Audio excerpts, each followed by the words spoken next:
பொதுவாக ரோகிணி அப்படின்னாலே ஒரு குணநலம் இருக்கும். இந்த நட்சத்திரத்துக்காரங்க இப்படி தான் இருப்பாங்கன்ற புண்ணியம். ஸோ அதை நம்ம நேயர்களுக்கு சொல்லுங்க மேம். ரோகிணி நட்சத்திர அன்பர்கள் சந்திரனுடைய ஆதிக்கம் நிறைந்த ஒரு ராசி அன்பர்கள் தான். நிறைய தன்னைத்தானே அழகுபடுத்திக்கணும் அப்படின்ற மாதிரியான ஒரு எண்ணங்கள் இவர்களுக்கு அதிகப்படியாக இருக்கும். அதே மாதிரி தன்னுடைய வாழ்க்கையில் அம்மா மீது, தன்னுடைய தாயார் மீது அதிகப்படியான ஒரு பாசம் அப்படின்றது இவர்களுக்கு அதிகமாக இருக்கும். குடும்பத்தில் இருக்கிறவங்க ஒவ்வொருத்தருடைய நலனையும் தன்னுடைய நலனாக கருதி இவர்களுக்கு செட் ஆகக்கூடிய ஒரு தொழில் பார்த்தீங்கன்னா அட்வைசரி ஒர்க் அப்படின்றது, அட்வைசரி தொழில், அப்புறம் எக்ஸ்போர்ட் தொழில், இது எல்லாமே இவர்களுக்கு ஒரு மிகப்பெரிய ஒரு முன்னேற்றத்தை கொடுக்கக்கூடிய ஒரு அமைப்பாக இருக்கும். உடல்நலம் சம்பந்தப்பட்ட முதல் பிரச்சனை பார்த்தீங்கன்னா உணவு சார்ந்த பழக்க வழக்கங்கள்ல ரொம்ப கேர்லெஸ்ஸாக இருப்பாங்க. ஜங்க் ஃபுட்ஸ் நிறைய சாப்பிட்றது, இதெல்லாம் பார்த்தீங்கன்னா இவர்களுக்கு ஒபிசிட்டியை கொடுத்துரும். இவர்கள் அம்பாளை வழிபாடு பண்ணணும். மெயினாக பார்த்தீங்கன்னா ராஜராஜேஸ்வரியை பிரார்த்தனை பண்ணுறது மிகப்பெரிய ஒரு சக்ஸஸ்ஃபுல்லான ஒரு லைஃபுக்கு இவர்களை கூட்டிட்டு போகக்கூடிய ஒரு அமைப்புன்றது இந்த பிரார்த்தனையின் மூலமாக கிடைக்கும். இவர்கள் டெய்லி அந்த படத்திற்கு ஒரு விளக்கு ஏற்றி வழிபாடு பண்ணினாலே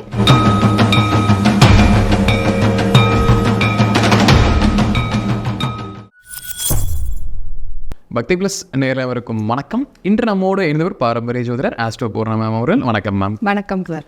ரோகிணி நட்சத்திரத்துடைய வாழ்நாள் எப்படி இருக்கும், அவங்களுடைய வாழ்நாளில் என்ன கர்மாவோட அவங்க வாழ போகிறாங்க, எதுக்காக பிறந்திருக்காங்க, எல்லாமே இந்த வீடியோவில் நம்ம முழுமையாக பார்க்கலாம் மேம். பொதுவாக ரோகிணி அப்படின்னாலே ஒரு குணநலம் இருக்கும். இந்த நட்சத்திரத்துக்காரங்க இப்படி தான் இருப்பாங்கன்ற புண்ணியம். ஸோ அதை நம்ம நேயர்களுக்கு சொல்லுங்க மேம். ரோகிணி நட்சத்திர அன்பர்கள் சந்திரனுடைய ஆதிக்கம் நிறைந்த ஒரு ராசி அன்பர்கள் தான். இந்த நட்சத்திர அன்பர்கள் எப்போதுமே பார்த்திங்கன்னா நிறைய தன்னைத்தானே அழகுபடுத்திக்கணும் அப்படின்ற மாதிரியான ஒரு எண்ணங்கள் இவர்களுக்கு அதிகப்படியாக இருக்கும். அதே மாதிரி தன்னுடைய வாழ்க்கையில் அம்மா மீது, தன்னுடைய தாயார் மீது அதிகப்படியான ஒரு பாசம் அப்படின்றது இவர்களுக்கு அதிகமாக இருக்கும். குடும்பத்திலையும் அதிகப்படியான ஒரு கேர்டேக்கர் அப்படின்னே சொல்லிக்கலாம். இந்த ரோகிணி நட்சத்திர அன்பர்களை பார்த்திங்கன்னா குடும்பத்தில் இருக்கிறவங்க ஒவ்வொருத்தருடைய நலனையும் தன்னுடைய நலனாக கருதி அவர்களுக்குண்டான தேவைகளை நிறைவேற்றுவதில் ரொம்ப ஒரு முக்கிய ஒரு கவனம் செலுத்தக்கூடியவர்கள். இதில் இந்த ரோகிணி நட்சத்திர அன்பர்களுக்கு சுயநலமே கிடையாது. ஏன்னா காலபுருஷனுக்கு 2ஆம் இடத்துல இருக்கக்கூடிய 2வது நட்சத்திரம் இந்த ரோகிணி நட்சத்திரம். இதனுடைய இந்த ராசிக்கு அதிபதியே, அந்த ரிஷபராசிக்கு அதிபதியே சுக்கிரன் இருக்கிறதுனால ஒரு தாயாக இருந்து எல்லாரையும் குழந்தைங்களை எப்படி கவனிக்கணுமோ அந்த மாதிரியான ஒரு ஸ்தானத்திற்கு செல்லக்கூடியவர். அதே மாதிரி இந்த ரோகிணி நட்சத்திர நண்பர்கள் ஒரு சின்ன ஒரு குழந்தையாக இருக்கு, ஒரு 10 வயசுக்குள்ள, ஒரு 15 வயசுக்குள்ள இருக்கக்கூடிய குழந்தையாக இருந்தால் கூட அந்த வீட்டில் இருக்கிறவங்களுக்கு நிறைய ஒரு உதவி, ஒரு தண்ணி கேட்டால் உடனே கொண்டு போய் கொடுக்கறது, அடுத்து பார்த்திங்கன்னா அவங்களுக்கு என்னென்ன வீட்டில் ஒரு உதவிகள் செய்யணுமோ அதை எல்லாத்தையுமே செய்கிறது, இந்த மாதிரியான ஒரு சுயநலம் இல்லாமல் வீட்டில் இருக்கிறவர்களினுடைய நலனை கருதி வேலை செய்பவர்கள். அதே மாதிரி இவர்களினுடைய வாழ்க்கையில் நிறைய ஏமாற்றங்களும் அதிகப்படியாக இருக்கும். ஏதாவது எல்லாரையுமே தன்னை சார்ந்த ஒரு குணத்தை இருப்பவர்கள் அப்படின்னு நினச்சி மற்றவர்களை நம்பி ஏமாந்துருவாங்க. இவங்களும் நம்மள மாதிரி தான் அப்படின்னு நினச்சி அந்த மாதிரியாக ஒரு ஏமாற்றம் அதிகப்படியாக இருக்கும். இவர்களை சார்ந்து இருப்பவர்களும் இவர்கள்கிட்ட எல்லா வேலையையும் கறந்துருவாங்க. கடைசி பார்த்திங்கன்னா இவர்களை ஒரு கஷ்டம்னு வரும்போது இவர்களுக்கு யாருமே உதவி செய்யாத ஒரு நபர்களாக தான் இருப்பாங்க இந்த ரோகிணி நட்சத்திரத்தை பொறுத்த மட்டுக்கும்.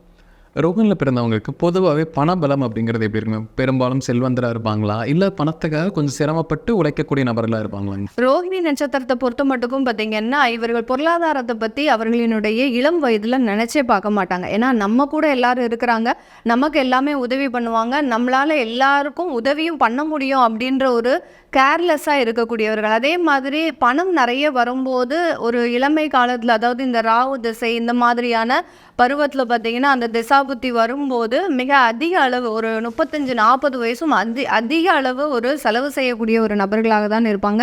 அந்த செலவு செய்துட்டு அந்த யாருமே இல்லாமல் தனிமரமாக விடப்பட்ட ஒரு நபர்களாகவும் தான் இந்த ரோகிணி நட்சத்திர அன்பர்கள் இருப்பாங்க. அதனுடைய ஒரு இம்பேக்ட் பார்த்திங்கன்னா இவர்களினுடைய குரு திசை காலகட்டத்திலையும் சனி திசை காலகட்டத்திலையும் வரும். அதற்காக ரொம்ப சக்கையாக உழைக்கக்கூடியவர்களும் நம்ம ரோகிணி நட்சத்திர அன்பர்கள் தான். அதாவது நாடு விட்டு நாடு போய் வேலை செய்கிறது, அங்கே போய் ஒரு பிஸ்னஸ் பண்ணுறது, குடும்பத்தை பிரிந்து அவர்களுக்காக, அதாவது தன்னுடைய மனைவி, கணவன், குழந்தைகள் இந்த மாதிரியான தன்னுடைய குடும்பத்தை பற்றி யோசிக்கக்கூடிய ஒரு நேரம் தான் அந்த காலகட்டம். ஒரு 45 வயதை கடந்ததுக்கு அப்புறம் தான் நமக்குன்னு லைஃப் இருக்குது, நமக்குன்னு ஒரு பொருளாதாரம் வேணும் அப்படின்னு யோசித்து அந்த பொருளாதார ரீதியாக ரொம்ப ஸ்ட்ராங் பொசிஷனுக்கு வரக்கூடிய ஒரு டைம் பார்த்திங்கன்னா இந்த குரு திசையும் சனி திசையும் ஒரு அதிகப்படியான ஒரு மாற்றத்தை கொடுக்கக்கூடிய ஒரு அமைப்பாக இருக்கும். ரோமனில் பிறந்தவங்களுக்கு தொழில் அமைப்பு அப்படிங்கிறது எப்படி இருக்கும் மேம்? இப்போ நீங்கள் ராகு திசை சொல்லியிருக்கீங்க, சிரமப்படுவாங்க. அப்போ எப்போ தொழில் அவங்களுக்கு அமையும்? எந்த திசையில் தொழிலில் கொடிக்கிட்டு பிறப்பாங்க? ரோஹிணி நட்சத்திர அன்பர்கள் சனி திசை காலகட்டத்தில் நல்ல தொழிலில் நல்ல சிறந்து விளங்கக்கூடிய ஒரு அமைப்பு இருக்குது. இந்த குரு திசையே பார்த்திங்கன்னா அவங்களுக்கு மேக்சிமம் ஒரு ட்ரையலை தான் கொடுக்குமே ஒழிய, அந்த சனி திசை அப்படின்றது தொழிலில் ஒரு அதிபராக வரக்கூடிய ஒரு தொழில் அதிபராக வரக்கூடிய ஒரு அமைப்பை இந்த ரோஹிணி நட்சத்திர அன்பர்கள் பெறுவாங்க. இதே மாதிரி இவர்களுக்கு செட் ஆகக்கூடிய ஒரு தொழில் பார்த்திங்கன்னா அட்வைசரி ஒர்க் அப்படின்றது, அட்வைசரி தொழில், அப்புறம் எக்ஸ்போர்ட் தொழில், உணவு சார்ந்த பொருட்களை இவர்கள் எக்ஸ்போர்ட் செய்து அந்த தொழிலாக வச்சுக்கிட்டாங்க அப்படின்னா நல்லாயிருக்கும். அதே மாதிரி வெளியிடத்தில் ரெஸ்டாரண்ட் சம்மந்தப்பட்ட தொழில்களை அமைக்கிறது, இது எல்லாமே இவர்களுக்கு ஒரு மிகப்பெரிய ஒரு முன்னேற்றத்தை கொடுக்கக்கூடிய ஒரு அமைப்பாக இருக்கும். அப்படி இருந்தாலும் இந்த ரோஹிணி நட்சத்திர அன்பர்கள் ஒன்ஸ் தொழில் ஸ்டார்ட் பண்ணி அந்த தொழிலில் மிகப்பெரிய அளவுக்கு நஷ்டத்தை சம்பாதிப்பவர்களும் இந்த ரோஹிணி நட்சத்திர அன்பர்கள் தான். ஏன்னா இவர்கள் ரொம்ப ஃபாஸ்ட்டாக பிஸ்னஸில் க்ரோ ஆகுவாங்க. க்ரோ ஆனோடனே அப்படியே அதை கேர்லெஸ்ஸாக விட்டுருவாங்க இந்த ரோஹிணி நட்சத்திர அன்பர்கள். அதுக்கப்புறம் தான் அந்த அடி பட்டதுக்கு அப்புறம் தான் நம்ம என்ன தொழில் செஞ்சால் கரெக்டாக இருக்கும் அப்படின்றத இந்த குரு தசை மிட்லேயும் சனி திசையிலையும் ரொம்ப ஸ்ட்ராங்காக அந்த தொழிலை அமைச்சு எக்ஸ்போர்ட் லெவலில் முன்னேறக்கூடிய ஒரு அமைப்பு அப்படின்றது இந்த ரோஹிணி நட்சத்திர அன்பர்களுக்கு இருக்குது. ரோமனில் பிறந்தவங்களுக்கு வேலை வாய்ப்பு அப்படிங்கிறது எப்படி இருக்கும்? வேலையில் அவங்க எப்படிப்பட்ட நபர்களாக வேலை செய்வாங்க? அதே சமயம் அவங்களுக்கு அந்த வேலையில் எந்த வயதிலையோ இல்லை எந்த திசையில் முன்னேற்றம், அரசு வேலை இல்லை நிரந்தர வேலை இதெல்லாம் கிடைக்குமா? இந்த ரோஹிணி நட்சத்திர அன்பர்களுக்கு வேலை ரீதியாக பார்க்கும்போது மார்க்கெட்டிங் ஜாப்ஸ் அப்படின்றது ரொம்ப பிடித்தமான வேலை. ஏன்னா இவர்களை பேச சொன்னால் ஒரு நாள் முழுவதும் கண்டினியூஸாக பேசுவாங்க, எந்த விதமான ஒரு ஓய்வும் எடுக்காமல் பேசக்கூடியவர்கள். அதே மாதிரி ஒரு சின்ன ஒரு திரும்ப கொடுத்து இதை விற்பனை செய்யணும் அப்படின்னு சொன்னால் கூட அதை ரொம்ப பெரிய அளவுக்கு எலாபரேட் பண்ணி தன்னுடைய பேச்சு திறமையினால் வேலை செய்யக்கூடியவர்கள் இந்த ரோஹிணி நட்சத்திர அன்பர்கள். இப்படிப்பட்டவர்களுக்கு ரொம்ப பொருத்தமான ஒரு வேலை அப்படின்னு பார்த்திங்கன்னா மார்க்கெட்டிங் எக்ஸிக்யூட்டிவாக இருக்கிறது, மார்க்கெட்டிங் டீமை லீட் பண்ணுறது, இந்த மாதிரியான ஜாப்ஸ் நல்லாயிருக்கும். இன்னும் மிகவும் ஒரு நல்ல ஒரு அமைப்பு பார்த்திங்கன்னா டீச்சிங் உத்தியோகம் இவர்களுக்கு நல்ல ஒரு வசதி வாய்ப்புகளை கொடுக்கும். அதாவது டீச்சிங் உத்தியோகத்தில் உடனே டாக்டரேட் வாங்குறது, அந்த இடத்துல ஒரு ப்ரொஃபஸராக அடுத்தடுத்த உயர் பதவிகளை அடையிறதுக்கு உண்டான முழு அமைப்பும் இந்த ரோஹிணி நட்சத்திர அன்பர்களுக்கு இருக்குது. அதே மாதிரி இந்த ரோஹிணி நட்சத்திர அன்பர்கள் தன்னுடைய அரசாங்க வேலையில் ரொம்ப கவனக்குறைவாக இருப்பாங்க. அரசாங்க உத்தியோகத்தில் இருக்கிறாங்க அப்படின்னா அவர்களுக்கு பார்த்திங்கன்னா ரொம்ப சின்ன வயதுலேயே, அதாவது ஒரு 23 வயது தாண்டின உடனே அந்த ராகு திசையில் இவர்களுக்கு அரசாங்க உத்தியோகத்தில் ரொம்ப பாசிபிலிட்டி நிறைய சான்சஸ் இருக்குது. அந்த அரசாங்க உத்தியோகத்தை ரொம்ப கேர்லெஸ்ஸாக செய்யக்கூடியவர்களும் இந்த ரோஹிணி நட்சத்திர அன்பர்கள் தான். அந்த அரசாங்கத்தில் இருந்து சில மெமோஸ்லாம் வாங்க ஆரம்பிச்சிடுவாங்க. இந்த ராகு திசை வரும்போது பார்த்திங்கன்னா அந்த அரசாங்கத்தில் தேவையில்லாத தவறுகள் பண்ணி ஒருத்தரை நம்பி இன்னொரு வேலையை செய்து இந்த மாதிரியாகலாம் செய்து ஒரு கெட்ட பெயர் அப்படின்றது இருக்கும். அது எல்லாமே சீராகக்கூடிய ஒரு டைம் பார்த்திங்கன்னா இவர்களுக்கு அந்த குரு தசை காலகட்டத்தில் அந்த வேலையில் உயர் பதவி, ப்ரமோஷன்ஸு எல்லாமே கிடைக்கக்கூடிய ஒரு அமைப்பாக இருக்கும். ரோஹ நட்சத்திரத்தில் பிறந்தவங்களுக்கு திருமணம் அப்படிங்கிறது எப்போ நடக்கும்? திருமண வாழ்க்கை எப்படி இருக்கும்? அவங்களுடைய துணை எப்படிப்பட்ட நபராக இருக்கிற பட்சத்தில் அவங்க வாழ்க்கை நல்லா இருக்கும் மேம்? ரோஹிணி நட்சத்திர அன்பர்களை பொறுத்த மட்டுக்கும் திருமண வாழ்க்கையில் ஏன்னா இவங்க அடிக்கடி பேசக்கூடிய ஒரு அன்பர்களாக இருப்பாங்க. எதுக்கு எடுத்தாலும் ஏதாவது ஒரு விஷயத்தை பற்றி, அதாவது என்ன சொல்கிறது, ஒரு லொடான்னு பேசக்கூடிய ஒரு அன்பர்கள்னு சொல்லுவோம் இல்லையா, அந்த மாதிரியாக எந்த ஒரு விஷயம் எடுத்தாலும் ரொம்ப எலாபரேட்டாக அதை ஒரு ரொம்ப எக்ஸ்பிளைன் பண்ணி சொல்லக்கூடிய ஒரு நபர்களாக இருப்பாங்க. அந்த இடத்துல இவர்களுக்கு இந்த திருமண வாழ்க்கை பார்த்திங்கன்னா ரொம்ப அமைதியாக இருக்கக்கூடிய ஒரு நபர்கள் தான் தேவைப்படும். அப்படி இருக்கும்போது சனியினுடைய நட்சத்திரமான பூசம், அனுஷம், உத்திரட்டாதி இந்த மாதிரியான நட்சத்திர அன்பர்கள் தான் இவர்களுக்கு ரொம்ப பெஸ்ட்டாக சூட்டபுளாக இருப்பாங்க. அதே மாதிரி அந்த சனியினுடைய நட்சத்திரத்தை இவர்கள் திருமணம் பண்ணும்போது ஒரு வாழ்க்கையில் ஏதோ ஒரு பிடித்தம் இல்லாத மாதிரியான ஒரு ஃபீல் இவர்களுக்கு இருந்துக்கிட்டே இருக்கும். நம்ம ரொம்ப ஃபாஸ்ட்டாக இருக்கும், ஆனால் நமக்கு வந்த பார்ட்னர் சரியில்லை, அந்த மாதிரியாக நினைக்க வேண்டிய ஒரு அமைப்பு இருக்கும். ஆனால் இன் ஃப்யூச்சர் இவர்கள் அந்த குழந்தைங்கள்லாம் பிறந்ததுக்கப்புறம் பார்த்திங்கன்னா இவங்க 2 பேரும் ரொம்ப ஒற்றுமையாக இருந்து குடும்பத்தை நடத்தக்கூடிய ஒரு அமைப்பு அப்படின்றது கண்டிப்பாக இருக்கும். திருமண வாழ்க்கையில் இவர்களுக்கு ஃபர்ஸ்ட் ஆஃப், அதாவது திருமணம் ஆகி ஒரு 5 வருடங்களுக்கு ஒரு மிகப்பெரிய அங்கே ஒரு பிரச்சனைகளை கடந்து தான் வருவாங்க. அங்கே இருக்கக்கூடிய ஒரு நிலவரங்கள், குடும்ப சூழ்நிலைகள், குடும்பத்தில் இருக்கக்கூடிய நபர்களினுடைய தொந்தரவுகள், இவர்களினுடைய அங்கே ஒரு பேச்சு எடுபடாத ஒரு அமைப்பு, இது எல்லாமே இந்த ரோஹிணி நட்சத்திர அன்பர்களுக்கு திருமணம் ஆகி ஒரு 5 வருடங்களுக்கு மிகப்பெரிய ஒரு டென்ஷனை கொடுக்கும். அந்த டயத்தில் இவர்களுக்கு நிறைய விவாகரத்து வழக்குகள்லாம் அதிகப்படியாக இருக்கும். ஒன்றுமே யாராலையுமே நம்மளை புரிஞ்சுக்க முடியலன்ற போது நம்ம ஏன் அங்கே வாழணும் அப்படின்னு சடனாக முடிவெடுத்துட்டு அந்த வாழ்க்கையிலிருந்து வெளியில் வரக்கூடியவர்களும் நம்ம ரோஹிணி நட்சத்திர அன்பர்கள் தான். அதனால் திருமணம் ஆகி ஒரு 7 இயர்ஸ் கழிச்சதுக்கு அப்புறம் தான் இவர்களுக்கு அந்த திருமண வாழ்க்கை அப்படின்றது செட் ஆகக்கூடிய ஒரு அமைப்பாக இருக்கும். ரோஹிணியில் பிறந்தவங்களுக்கு குழந்தை பாக்கியம் அப்படிங்கிறது எப்போ இருக்கும் மேம்? அவங்களுக்கு எப்படிப்பட்ட குழந்தை பிறக்கும்? அந்த குழந்தை பிறந்ததுக்கு பின் அவங்க வாழ்க்கையில் என்னென்ன மாற்றங்கள் வரும் மேம்? ரோஹிணி நட்சத்திர அன்பர்கள் குழந்தை பாக்கியத்தை பொறுத்த மட்டும் ரொம்ப எதிர்பார்ப்புகள் அதிகமாக இருக்கும். எனக்கு ஆண் குழந்தை வந்துடணும் எப்படியாவது. சில ரோஹிணி நட்சத்திர அன்பர்கள் ரொம்ப அதிகப்படியாக விரும்பக்கூடிய ஒரு குழந்தை பார்த்திங்கன்னா பெண் குழந்தை தான். இதில் அந்த கணவன் மனைவி அப்படின்ற ஒரு இடத்துல பார்த்திங்கன்னா கணவர் ஆண் குழந்தை பிறக்கணும் தான் சொல்லுவாங்க. மனைவி எனக்கு பெண் குழந்தை தான் வேணும். மனைவி ரோஹிணி நட்சத்திரமாக இருக்கிறாங்க அப்படின்னா எனக்கு பெண் குழந்தை தான் வேணும், அவங்களுக்கு தான் எல்லாமே நான் செய்ய முடியும். ஏன்னா அழகை பார்த்து ரசிப்பவர்கள் இந்த ரோஹிணி நட்சத்திர அன்பர்கள். அதனால் அந்த பெண் குழந்தையை அதிகப்படியாக விரும்புபவர்கள் நம்ம ரோஹிணி நட்சத்திர அன்பர்கள்.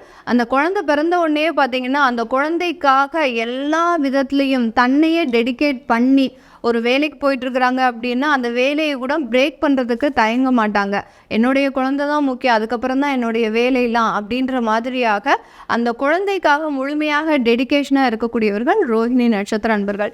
இந்த இடத்துல அந்த கணவர் விருப்பப்பட்ட மாதிரி ஆண் குழந்தை பிறந்துருச்சு அப்படின்னா அந்த ஆண் குழந்தையினுடைய டிசிப்ளினை ரொம்ப விரும்புபவர்கள் இந்த ரோஹிணி நட்சத்திர அன்பர்கள். அந்த பையன் வீட்டில் இப்படி தான் இருக்கணும், ரொம்ப டிசிப்ளினாக இருக்கணும், வெளியில் போனால் எப்படி நடந்துக்கணும் அப்படின்ற ஒரு அட்வைஸ் அப்படின்றது இந்த ரோஹிணி நட்சத்திர அன்பர்கள் மூலமாக அந்த குழந்தைக்கு உள்ள இன்புட் கொடுத்துக்கிட்டே இருப்பாங்க. அந்த அளவுக்கு அந்த குழந்தையினுடைய விஷயத்தில் ரொம்ப கேர்ஃபுல்லாக அந்த சமுதாயத்தில் அந்த குழந்தை எப்படி வரணும் அப்படின்னு எதிர்பார்த்து சில விஷயங்களை கொடுக்கக்கூடியவர்கள் நம்ம ரோஹிணி நட்சத்திர அன்பர்கள். இந்த நட்சத்திர அன்பர்கள் கன்சீவாக இருக்கும்போது ரொம்ப ஹாப்பியாக இருப்பாங்க. இவர்களை மாதிரி ஹாப்பியஸ்ட் ஒரு பர்சன் யாருமே இருக்க மாட்டாங்க. ஏன்னா தனக்குன்னு ஒரு குழந்தை வரப்போகுது, தனக்குன்னு ஒரு ஜீவன் இந்த உலகத்துக்கு வரப்போகுது, அதை எண்ணி எண்ணி ரொம்ப ஹாப்பியாக இருப்பாங்க. அந்த ஹாப்பியான மொமெண்ட்னால அந்த குழந்தையினுடைய ஜாதக அமைப்பும் பார்த்திங்கன்னா ரோஹிணி நட்சத்திர அன்பர்களுக்கு பிறந்த ஒரு குழந்தையினுடைய ஜாதக அமைப்பும் பார்த்திங்கன்னா ரொம்ப சூப்பராக இருக்கும். அவங்களுக்கு உண்டான அந்த ஸ்தானம் எல்லாமே மிகவும் ஒரு பலம் வாய்ந்த ஒரு ஸ்தானமாக தான் இந்த குழந்தை பாக்கியத்தில் இருக்கும். ரோகிணி நட்சத்திரத்தில் பிறந்தவங்க உறவுகள் ரீதியாக எந்த மாதிரி பிரச்சனைகளை எதிர்கொள்வாங்க மேம்? எந்த உறவுகளிடமும் அவங்க கொஞ்சம் ஜாக்கிரதையாக இருக்கணும்? ரோஹிணி நட்சத்திர அன்பர்கள் ரொம்ப ஜாக்கிரதையாக இருக்க வேண்டிய உறவு அப்படின்னு சொன்னாங்கன்னா அப்பா வழி சொந்தத்தில் ரொம்ப கேர்ஃபுல்லாக இருக்கணும். அதாவது அங்கே இருக்கக்கூடிய அத்தைமார்கள், அடுத்து பார்த்திங்கன்னா அம்மா வழி சொந்தத்தில் இருக்கக்கூடிய மாமாமார்கள், இந்த மாதிரியாக இந்த பெற்றோர்களின் வழியில் இருக்கக்கூடிய சொந்தத்தில் ரொம்ப கேர்ஃபுல்லாக இருக்கணும். ஏன்னா இவர்கள் ரொம்ப எதார்ச்சியாக, அதாவது எந்த விதமான ஒரு உள்நோக்கமும் இல்லாமல் பழகுவாங்க. அப்படி பழகும்போது ரொம்ப சில வார்த்தைகளை, கடுமையான வார்த்தைகளை கூட ரொம்ப எதார்ச்சியாக சொல்லக்கூடிய குணமுடையவர்கள் ரோஹிணி நட்சத்திர அன்பர்கள். அதனால் அந்த அத்தைமார்கள் மாமாமார்கள்லாம் பார்த்திங்கன்னா வடக்குன்னு ஒரு கோபம் என்ன குழந்தை எப்படி வளர்த்துருக்குற அப்படின்ற மாதிரியாக தன்னுடைய பெற்றோர்களுக்கு ஒரு கெட்ட பேர் வாங்கி கொடுக்கக்கூடிய ஒரு அமைப்பு அப்படின்றது அந்த இடத்துல வந்துடும். அதே சமயம் இவர்கள் அதை தாண்டி ரொம்ப கவனமாக இருக்கக்கூடிய உறவுகள் பார்க்கும்போது பெண்கள் கிட்ட ரொம்ப கவனமாக இருக்கணும். பெண்கள் கிட்ட எதையும் நம்பி இவர்கள் ஏதாவது உளறிட்டாங்க அப்படின்னா அந்த பெண்களே பார்த்திங்கன்னா இவர்களை ஒரு சிக்கல்லையும், அதுவும் அதிகப்படியாக சட்ட சிக்கல்களையும் மாட்டிவிடக்கூடிய ஒரு அமைப்பு அப்படின்றது கண்டிப்பாக இருக்கும். வெளிநாட்டுக்கு போனால் கொஞ்சம் நட்புகள் மத்தியில் ரொம்ப கேர்ஃபுல்லாக இருக்கணும். வெளிநாட்டில் போய் வேலை பார்க்குறாங்க, அங்கே போய் ஒரு தொழில் செய்கிறாங்கன்னா யாரையும் நம்பி ஃபினான்ஷியல் பொசிஷனை கொடுக்கக்கூடாது. இவர்கள் தான் எல்லாத்தையுமே ஹேண்டில் பண்ணக்கூடிய ஒரு அமைப்பாக இருக்குது. அதனால் இந்த ரோஹிணி நட்சத்திர நண்பர்கள் கேர்ஃபுல்லாக இருக்கக்கூடிய உறவுகள் பார்த்திங்கன்னா நட்புகள், அடுத்து பெண்கள், அடுத்து அந்த அம்மா அப்பா வழி உறவுகளை ரொம்ப கேர்ஃபுல்லாக இருக்கணும். ரோகிணி நட்சத்திரத்தில் பிறந்தவங்களுடைய உடல்நலம் அப்படிங்கிறது எப்படி இருக்கும்? வாழ்நாளில் அவங்களுக்கு இந்த பிரச்சனை கட்டாயம் வந்துடும், இதோட தான் அவங்க தொடர்ந்து இருக்கணும், அந்த பிரச்சனை எதுவாக இருக்கும் மேம்? அதில் இருந்து எப்படி தப்பிக்கலாம் மேம்? இந்த ரோஹிணி நட்சத்திர அன்பர்களுக்கு உடல்நலம் சம்பந்தப்பட்ட முதல் பிரச்சனை பார்த்திங்கன்னா மன ரீதியான பிரச்சனைகள் அதிகமாக வரும். ஒரு நிலையான ஒரு தீர்வு எடுக்க முடியாமல் எல்லா இடத்துலையும் ஒரு இக்கட்டான ஒரு சுச்சுவேஷன் வருது. ஃபினான்ஷியல் பொசிஷனாக இருக்கலாம், அது குடும்ப பிரச்சனையாக இருக்கலாம். ஏதோ ஒரு பிரச்சனை வரும்போது அவங்களால ஒரு தீர்க்கமாக முடிவெடுக்க முடியாது. அந்த நேரத்தில் அப்படியே ஸ்டன் ஆகி நின்றுவாங்க. என்னடா இது, நம்மளுக்கு அடுத்தடுத்து பிரச்சனைகள் வருது அப்படின்ற மாதிரியாக அதில் முடிவெடுக்க முடியாமல் திணறக்கூடிய ஒரு அமைப்பு. மனரீதியான ஒரு அதாவது மனரீதியான ஒரு சில பிரச்சனைகள் அப்படின்றது இவர்களுக்கு இருக்கும். அடுத்து இவர்கள் அடுத்த ஒரு விஷயம் பார்த்திங்கன்னா உணவு சார்ந்த பழக்க வழக்கங்களில் ரொம்ப கேர்லெஸ்ஸாக இருப்பாங்க. ஜங்க் ஃபுட்ஸு நிறைய சாப்பிட்றது, அடுத்து பார்த்திங்கன்னா ஸ்வீட் வகைகள் நிறைய சாப்பிட்றது, இதெல்லாம் பார்த்திங்கன்னா இவர்களுக்கு ஒபிசிட்டியை கொடுத்துரும், உடல் பருமனை கொடுத்து இதனால் பிபி ஏறுறது நிறைய. அடுத்து ஒரு சின்ன ஒரு மன உளைச்சல் வந்தாலே பார்த்திங்கன்னா பிளட் ப்ரெஷர் பார்த்திங்கன்னா ரொம்ப சிவியராக ஹை ஆகி அதனால அடுத்தடுத்த தொந்தரவுகள், அதாவது கிட்னி லெவல் வரைக்கும் இவர்களுக்கு பிரச்சனையை கொடுக்கக்கூடிய ஒரு அமைப்புகள் அப்படின்றது கண்டிப்பாக இருக்கும். இந்த ரோஹிணி நட்சத்திர அன்பர்கள் ரொம்ப தவிர்க்க வேண்டிய ஒரு பழக்கம் அப்படின்னு கேட்டிங்கன்னா இந்த உடல் ரீதியான பழக்க வழக்கங்களில் ட்ரிங்க்ஸு சம்மந்தப்பட்ட பிரச்சனைகளில் ரொம்ப அதிகப்படியாக பாதிக்கப்பட்டுருவாங்க. இதனால் இவர்களினுடைய குடும்பம் அப்படின்ற ஒரு இடத்துல பார்த்திங்கன்னா இவர்கள் முழுமையாக இருந்து கூட அங்கே இல்லாத மாதிரியான ஒரு அமைப்பு வந்துடும். இவர்களுக்காக நிறைய பேர் சேவை செய்ய வேண்டியது, அடுத்து பார்த்திங்கன்னா இவர்களுக்காக சில செலவுகள் இதெல்லாம் வரும். அதனால் ட்ரிங்க்ஸ் பழக்கம், அடுத்து பார்த்திங்கன்னா உணவு சார்ந்த சில விஷயங்களில் ரொம்ப கேர்ஃபுல்லாக இருக்கணும்.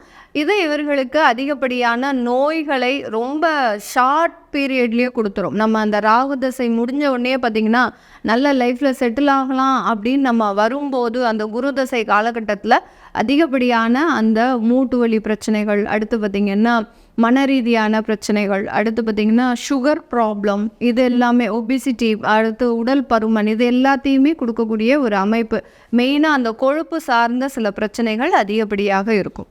இந்த நட்சத்திரத்தில் பிறந்தவங்களுடைய கடன் அப்படிங்கிறது எப்படி இருக்கும் மேம்? எந்த கடன் அதிகப்படியாக வாங்கியிருப்பாங்க? அவங்களுக்கு இந்த கடன்லாம் அடைப்பதற்கான காலகட்டம் எப்போ வருங்க மேம்?